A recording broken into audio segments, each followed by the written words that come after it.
Okay, guys, so I got some questions about how I do my gate flares around the edges of my footage, and I'll give you a quick run through on how that's done.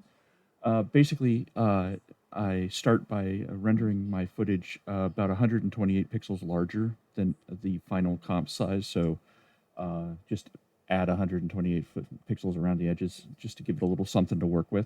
Um, the other thing that I'm doing is in the Red Giant looks, I have a barrel distortion, so a lens distortion that pushes the tops and the sides of the image out slightly. So that gives it even more to play with before it becomes visible on screen. So here's my comp for the Titan Flyby. Green is sound. This stuff here is the post effect stack. These are the titles that are comped in on top, and this is the base footage that has been put together. So, yeah, I'll run through this real quick with you guys and show you how it's done. So, basically, I start off with this pre-comp right here, which is just the imported footage, the raw stuff from 3ds Max, just the renders. I'll find a frame where the uh, deflectors kind of coming in and out of frame, and then we'll use that as the example. There we go. That's a good one. So this is all just a pre-comp.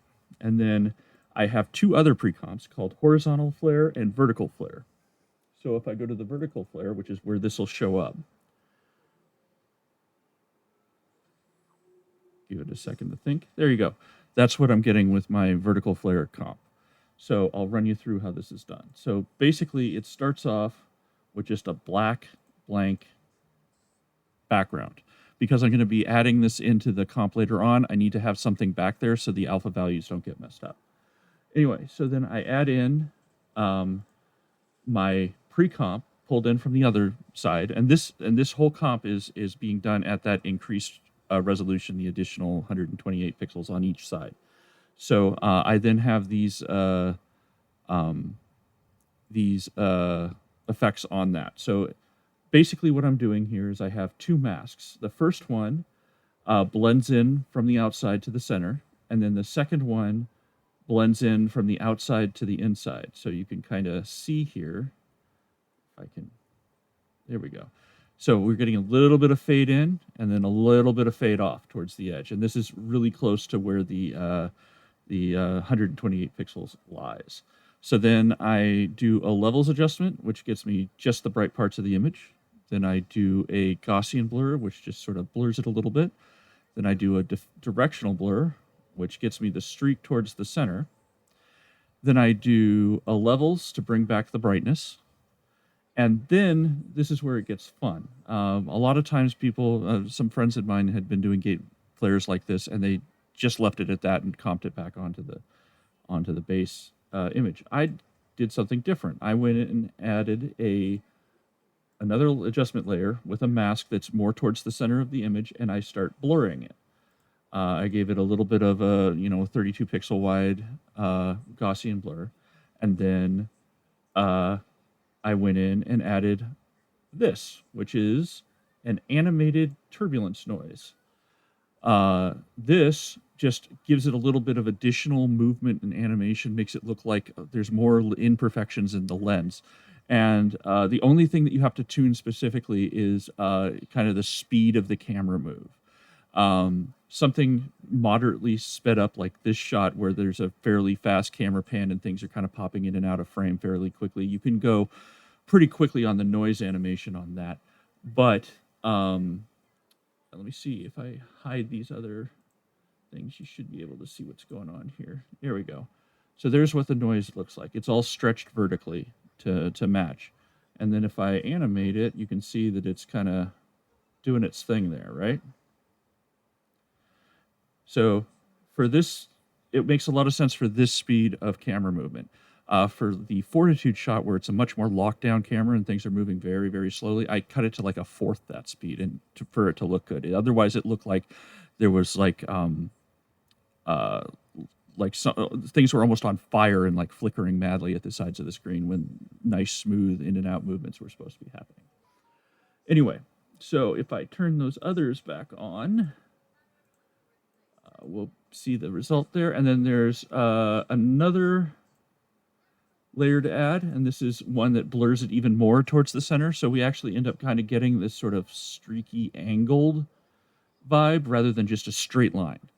And then the last one is just a saturation and hue adjustment to bring it back down towards what the colors of the base layer actually are, because you lose some of that in setting the the levels and doing all the blur operations and such. So I do that on the vertical, and then I do the same thing on the horizontal. And there's not really anything horizontally blurring right now on that. If I go here and find a frame where, there we go. This thing's kind of going out of frame, and that's bright enough to do a streak.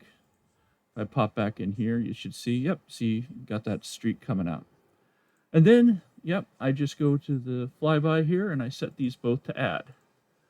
Let me turn off the post effects. So there you go. So there's it just comped in. And then additionally to that, I have the post effects stack, which is using 3 different layers of sapphire auto tracking lens flares.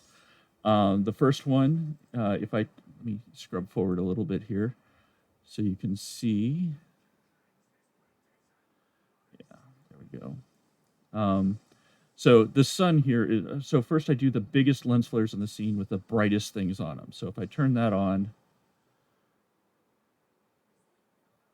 oh, actually, so there's actually a couple other things going on here that I got to do first. So first one is I need to sort of set this up so that it'll go into the post effects stack with some base blur or base glow and some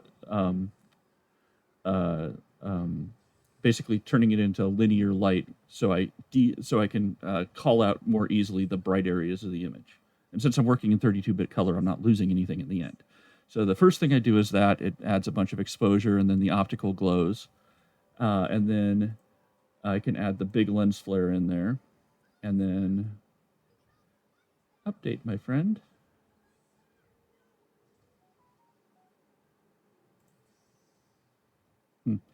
Might not want to update for me. Anyway, so yeah, I can turn the rest of this on. You'll likely, let me shuffle back a frame. Oh, After Effects, you are the love of my life. Well, it looks like it decided to stop updating, and caps lock isn't even on. Great.